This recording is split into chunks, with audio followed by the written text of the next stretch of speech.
大家好，我係阿欣，歡迎收睇我嘅 channel。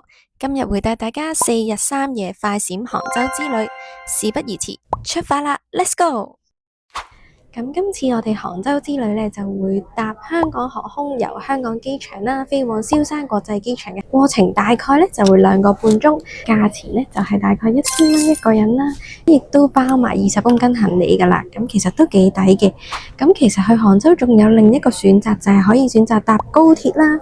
咁呢，但係高鐵嘅2等座呢，其實價錢同機票呢都差唔多。咁但係過程都要成6個半鐘嘅。咁所以我哋最後呢就會揀咗搭飛機去杭州啦。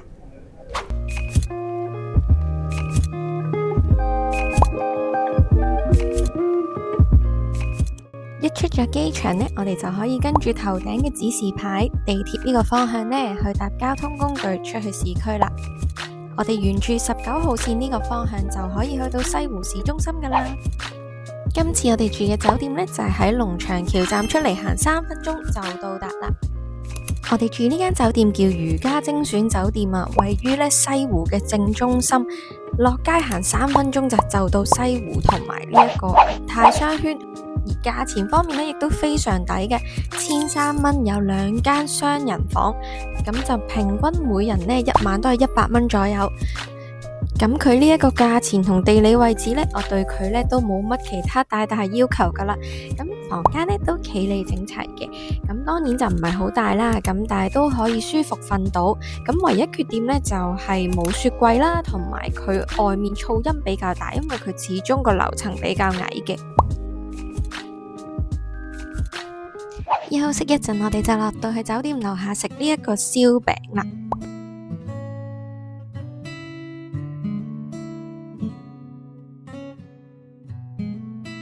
我哋嗌咗有梅乾菜同埋五花肉嘅呢個燒餅。我見到係真係個師傅即刻碌完加啲梅菜落去，然之後就放落嗰個甕入面烤完就即刻拎出嚟俾我哋食，好熱辣辣拎出嚟，好好味。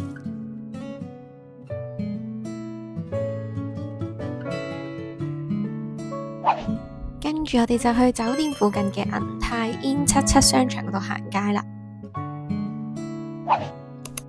唔好諗咁多，即刻整翻杯沸水飲下先。呢間御蓮茶樓喺杭州好似都幾出名嘅，我就嗌咗個桃膠嘅奶茶嚟飲啦，幾好飲嘅，不過就比較甜啲，可能因為啲桃膠浸過糖水。跟住我哋就去呢間烤醬度食烤魚啦，因為人真係太多，我哋求其其實都冇做過攻略就行咗入去食啦。因為呢間好似唔係太多人排隊，不過意外地都有驚喜喎。我哋嗌咗呢一個係貴州酸湯紅湯嘅烤魚啦，咁佢係落咗檸檬，酸酸地，唔算太辣。最令人驚喜係呢一個豆腐啊，我哋覺得佢應該係黑豆豆腐嚟嘅，係超級有豆味，勁有豆香。我哋為咗呢個豆腐再 encore 多次呢間，最後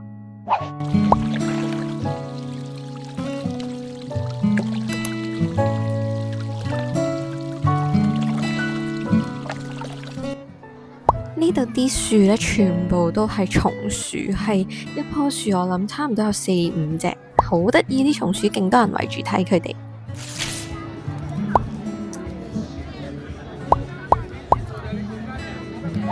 夜晚我哋就去咗食呢間杭州酒家，總共足足排咗2個鐘啊！橡皮3敲富貴買糖。OK。謝謝。呢個杭州特色菜叫花雞，勁有儀式感。個店員會叫你喺隻雞上面卜3下，跟住講啲祝福嘅句子，跟住先至開個雞出嚟俾你食。不過佢同我想象中有啲唔同，我以為係真係泥加荷葉咁樣包住嘅，係我諗太多啦。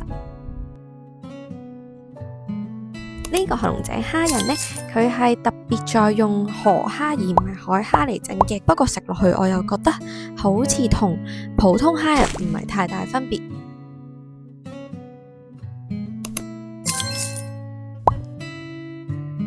跟住呢個係松鼠魚羹啦，我覺得有啲似香港嘅碗仔翅，不過佢就加咗好多魚片喺入面嘅。我哋咧食完呢間餐廳啦，覺得咧如果要排2個鐘嚟食咧，就真係太耐啦。如果你咁啱路過咧，完全唔使排隊嘅，咁其實都值得一試嘅。但係如果要排咁耐咧，我覺得就可以試其他餐廳啦。行唔夠2步，我哋又去飲手搖啦。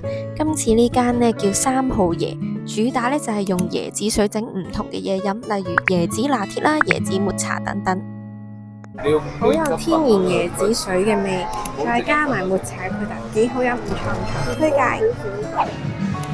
呢度連家庭教師嘅周邊都仲有，哇，好得意！呢個係迷宮飯嘅麻盒，係咪？可唔可以俾個正面我睇下？呢粒菇好得意。哇，有好多小英嘅周邊賣喎。有冇抽過呢個呢？抽個襟章好似幾得意呢個。好，抽個襟章先。呢個啦。話咁快又見到第2個小英。想講呢度啲襟章係要勁認真睇，因為係超級多，同埋佢個章 show 佢係咩，入面係咩嗰張紙真係好細咯。好，呢個我都買咗個，最後抽咗呢2個襟章，我都幾中意。第2日早餐，我哋嚟食呢間絕美家海鮮雲吞，價錢真係好實惠啊！仲要啲雲吞全部都係佢哋新鮮包㗎。呢間早餐店嘅性價比真係超高，我哋嗌到成台都係嘢食咧，好食到好飽，4個人都係80蚊左右，好抵。我哋嗌咗2碗大雲吞呢，入面啲雲吞嘅餡料都好足，大隻，一啲都唔 hea 你㗎。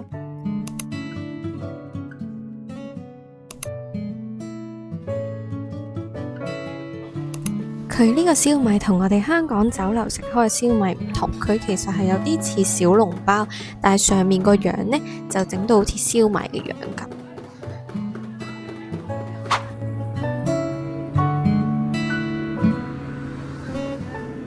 今日呢，我哋就嚟到呢個西湖，深入西湖嘅深處啊！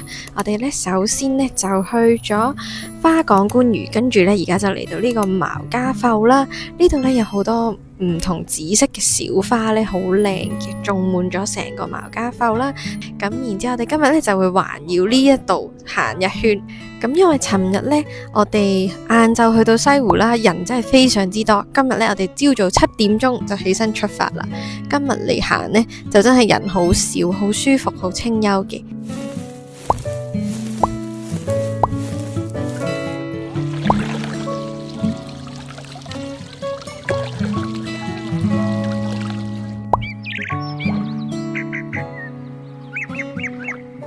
住過咗茅家埠之後呢，我哋一路沿住呢條楊公堤呢，就可以去到曲苑風荷噶啦。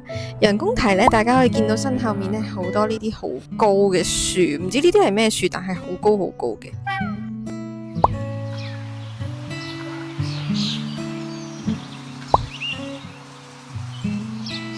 跟住呢，我哋呢就搭呢個西湖循環線巴士呢，嚟到曲苑風荷啦。見唔見到我身後呢，有好多櫻花，好靚啊！再搭配埋啲中式建築呢，真係講一個美景一流啊！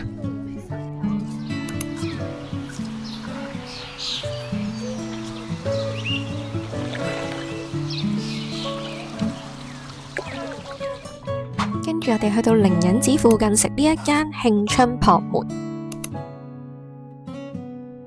一入門口可以先欣賞下佢呢一個好用心嘅建築裝修。餐廳嘅前面呢，已經整咗一大個日式嘅園景嚟歡迎客人，真係一踏入去已經好有嗰種去咗日本嘅感覺。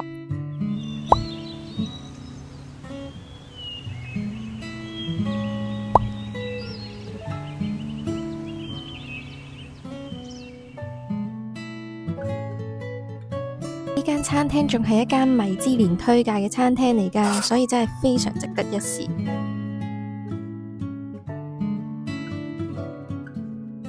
呢個果木炭火燴湯我真係個人好鍾意，飲完之後好暖胃，然之後又唔會有啲好濃嘅味精味。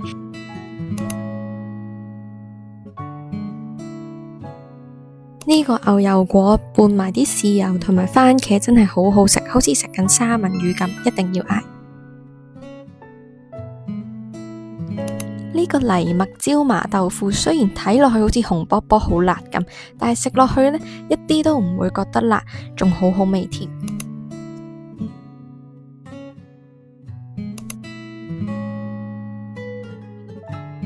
呢個黑松露炒飯真係炒得好香啊，一定要嗌。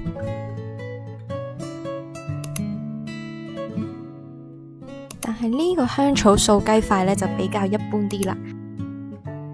我哋係等咗差唔多60幾張台啦，但係過程都係半個鐘度就好快有位噶啦。